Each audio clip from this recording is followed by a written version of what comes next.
satu itu nggak tenang, kayak panik gitu. Padahal istilahnya kayak kebutuhan apa itu ya ada. الذي علم بالقلم علم الإنسان ما لم يعلم. Assalamualaikum. Waalaikumsalam warahmatullahi wabarakatuh.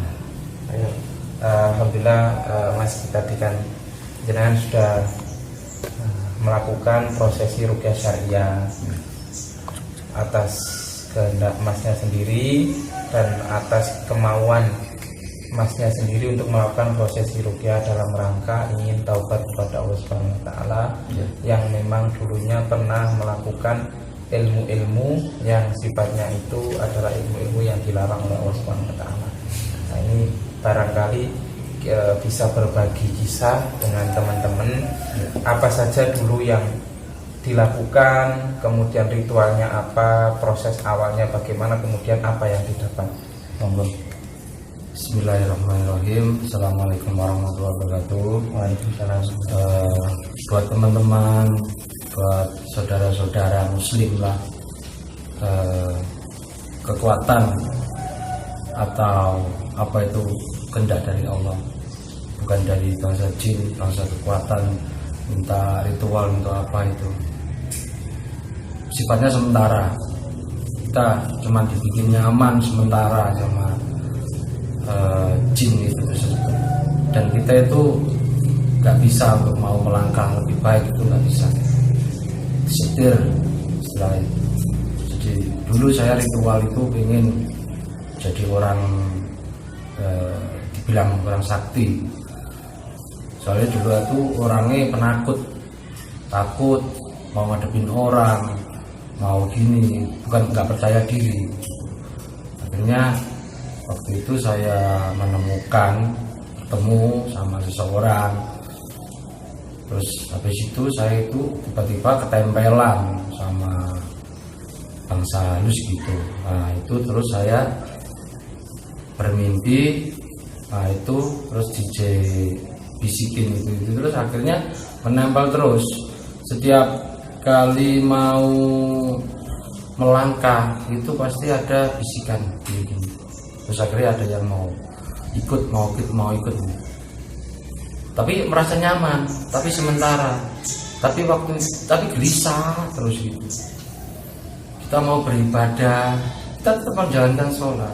Saya dulu menjalankan sholat, tapi sholat itu nggak merasa nggak nyaman gitu. Jadi mungkin buat pelajaran buat teman-teman yang belum merasakan dan yang sudah menjalankan, mohon segera bertobat. Barangkali bisa diceritakan Mas dulu itu pernah melakukan ritual apa saja, misalkan puasa Senin Kemis atau bersemedi di kuburan mana atau di mana gitu. Kalau saya dulu nggak pernah ritual sih, cuman istilahnya cuman ngetes ilmu dari jupuk barang bangsa halus ingin tempat keramat. Jadi istilahnya neng suatu tempat itu kan mesti ono dikeramatkan itu. Nah itu kita menguji ilmu kita itu. Kalau merasa kita kuat, pasti jin itu ikut kita, dan kita akan merasa lebih kuat dan merasa lebih pede dari sebelumnya. Terus dan setiap itu mencari lagi terus saya sampai merasa tubuh nggak ngerasane gitu loh. Nah itu yang tak alami. Berarti ritualnya itu kan dari satu tempat keramat ke tempat keramat. Iya itu. Nggak ada semacam puasa-puasa atau wirid-wirid tertentu, nggak ada. Ada, tapi beberapa saya dulu itu kan nggak satu guru tuh.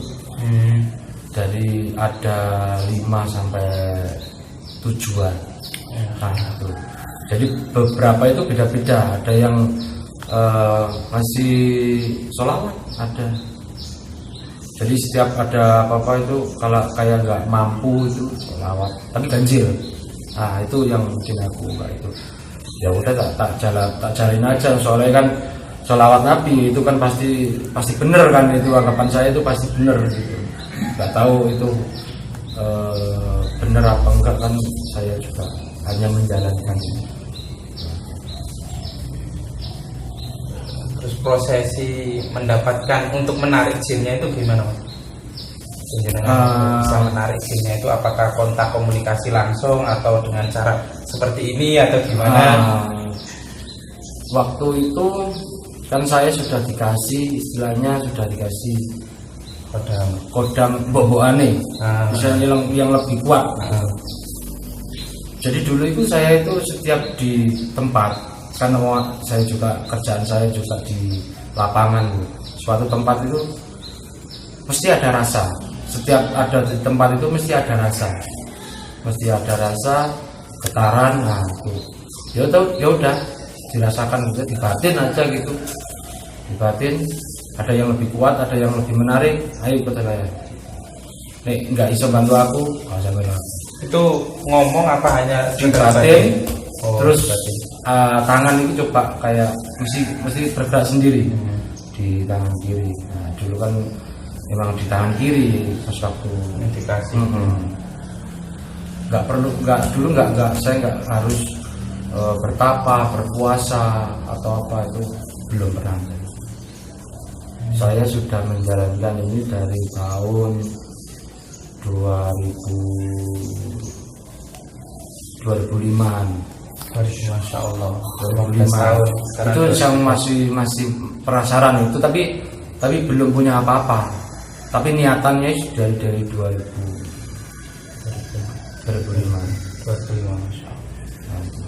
Terus yang akhir-akhir ini atau gejala apa yang jenengan rasakan sehingga jenengan itu tertarik atau ingin membuang itu semua dan ingin bertobat kepada Allah, kemudian mengambil jalur untuk melakukan ruqyah syariah? Ini apa saja yang jenengan alami, baik kondisi fisiknya, kemudian mimpinya, sering mimpi apa, ini tolong diceritakan. Yang pertama-tama saya rasain itu kayak nggak tenang. Satu itu nggak tenang, kayak panik gitu. Padahal istilahnya kayak kebutuhan apa itu ya ada terus, tapi panik. Merasa kayak ketakutan gitu. Terus masalah mimpi, terus tubuh ini ya kadang saya merasakan kok cepet capek gitu. Nah itu yang bikin aku bertanya-tanya. Ya kalau itu sebelumnya saya habis melakukan ini juga cukup capek kerja gitu, masuk angin gitu, anggap gitu aja. Tapi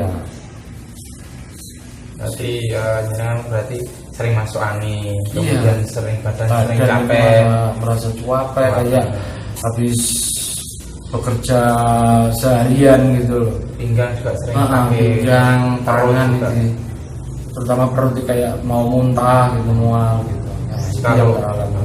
Terus kalau apa tadi seperti ceritakan, kalau sholat sering lupa rakaat sholat, kemudian itu terutama itu sering kentut kalau habis wudhu. Kadang kita juga ini bener kentut apa enggak gitu, yang tak itu ya udah itu jauh sholat gitu aja. Yang penting saya sudah berniat wudhu, niat sholat gitu. Kadang pun sampai lupa untuk berwudhu. Saya habis mandi gitu, paling semari wudhu sampai suci gitu. Nah itu yang saya tak alamin gitu. Ya itu mungkin ya bisikan dari jin tersebut gitu. Kalau mimpinya pernah enggak mimpi hewan buas atau mimpi ular? Sering sekali. Pertama itu ular itu kadang itu gigit, terus melilit itu seperti itu. Kalau yang nampak saja? Kalau bangsa halus, saya dulu emang dari dulu itu saya orang penakut kan, penakut. Jadi kamu tak kuasain saya, tapi kamu jangan sampai wujudkan wajah kamu. Itu emang sudah perjanjian sama saya. Gitu. Jadi mulai saya bisa itu nampak itu paling sliver gitu. Wajahnya langsung nggak pernah, dia nggak berani. Ya pernah sekali hampir mau melihat wajah terus tak hilang. Itu dulu. Itulah wawalam sekarang sudah ingin punya. Alhamdulillah. Taubat Mas ya. Amin. Ya. Semoga taubatnya diterima oleh Allah SWT. Amin. Amin. Kemudian apa yang dirasakan setelah diruqyah ini, bagaimana rasanya? Yang tak alamin cuapek emang habis itu. Nggak ada orang sakti, sakti loro ya iki. Dulu pernah merasakan kesurupan bangsa-bangsa bilangnya itu orang paling sakti, Angling Dharma, Ronggolawe, apa itu sudah pernah saya. Jadi pernah Angling Dharma, Ronggolawe. Sudah pernah. Termasuk Prabu Siliwangi. Tadi ngaku Prabu Siliwangi. Itu emang dulu pernah merasakan itu benar-benar kuat. Emang kalau buat bertarung memang kuat gitu. Tapi itu nggak ada apa-apanya sakitnya kalau dikeluarkan gitu. Jadi ya sekarang badannya sudah enteng. Alhamdulillah. Sudah tidak pusing juga, sudah tidak bingung. Jaga. Alhamdulillah. So, sekarang pesan dan kesan apa ya untuk teman-teman yang lain? Kesannya mungkin yang belum pernah ikut atau kepinginan punya itu ilmu sakti atau apa, mending jangan. Karena kekuatan, keinginan, mintalah sama Allah. Gak usah minta sama jin, setan itu hanya sementara, hanya godaan saja, dan tidak bisa abadi. Nah itulah mungkin kalau yang sudah menjalankan segeralah bertobat. Ya, mungkin itu dari saya. Assalamualaikum warahmatullahi wabarakatuh. Alhamdulillah, teman-teman yang dirahmati oleh Allah Subhanahu Wa Taala, sahabat Al-Qalam dimanapun anda berada, rahimani wa rahimakumullah. Jadi ini alhamdulillah masnya beliau ini awalnya dulu adalah termasuk praktisi tenaga dalam. Beliau memiliki khodam-khodam, yang khodam itu diisi oleh beberapa gurunya. Beliau tadi bilang ada 5, dan menurut pengakuan beliau khodam yang diberikan itu termasuk khodam yang sakti, sehingga bisa menarik khodam-khodam atau jin-jin lain untuk masuk ke tubuh. Khodam-khodam semacam ini termasuk khodam-khodam yang untuk kanuragan, sehingga orang yang memiliki khodam-khodam seperti itu, khodam-khodam untuk tenaga dalam, untuk kanuragan, yang bukan untuk pengasihan, untuk kanuragan atau untuk tempur atau untuk kekuatan, itu biasanya dia dipicu oleh emosi, sering dipicu emosi, ya Mas ya, sering dipicu emosi. Bahkan beliau ini juga bilang kalau emosi Masya Allah sudah tidak bisa dikendalikan, terutama dibikin cekcok dengan istrinya. Ini diantara akibat dari jin kanuragan tadi juga. Kemudian untuk kasus mimpi ular itu beliau mimpi ular dipatok dan dililit. Ini akibat karena beliau pernah datang ke orang pintar, pernah datang ke dukun atau paranormal sehingga dikasih ilmu atau dikasih minum. Itu biasanya ditandai dengan mimpi ular. Nah kalau mimpi ular itu biasanya yang diganggu adalah area pencernaan, lambungnya dibikin bermasalah, sering kentut atau sering masuk angin atau pinggangnya sakit. Nah ini kisah nyata yang teman-teman semua bisa melihat secara langsung, bisa mendengarnya langsung. Beliau ini merupakan saksi hidup pelaku dunia mistis, bahkan beliau mampu menarik jin. Istilahnya beliau ini berarti pemburu hantu. dulu ngajak jin untuk ikut supaya menjadi pelayannya. Dan inilah benar apa yang difirmankan oleh Allah Subhanahu wa taala, wa annahu rijalun minal insi ya'uduna bi rijalin minal jinni fazaduhum rahaqa. Bahasanya ada laki-laki dari golongan manusia meminta bantuan dari laki-laki bangsa jin, fazaduhum rahaqa. Maka jin tersebut menambah kesusahan bagi orang tersebut. Di dunia saja sudah susah, apalagi nanti di akhiratnya. Oleh karena itu, saudara-saudara yang dirahmati oleh Allah Subhanahu wa taala, beliau tadi berpesan yang belum seperti beliau jangan ada niatan ingin memiliki kesaktian yang semu. Karena tidak ada manusia di dunia ini yang sakti. Kalau ada yang sakti, tentulah yang pertama kali sakti adalah Rasulullah, karena beliau dulu yang berjihad di jalan Allah, yang melawan orang-orang kafir yang membutuhkan kesaktian. Tapi beliau tidak sakti. Beliau ketika dihantam batu di Taif, beliau keluar darahnya, giginya keluar darah. Ini menunjukkan beliau itu tidak sakti, beliau tidak punya ilmu kebal, beliau tidak macam-macam. Kesaktian-kesaktian yang ada meskipun hanya dibungkus dengan ilmu pernapasan, dengan ritual pernapasan, itu hakikatnya mengundang bangsa jin. Karena itu harus hati-hati. Wallahu ta'ala alam. Kembalilah kepada Allah Subhanahu wa ta'ala. Yang belum, jangan ada keinginan seperti itu. Yang sudah, maka segeralah bertaubat kepada Allah Subhanahu wa ta'ala sebelum dirinya dibikin sakit dan keluarganya. Arsadina ya Allah wa iyyakum. Nun wal qalami wa ma yasturun. Wassalamualaikum warahmatullahi wabarakatuh.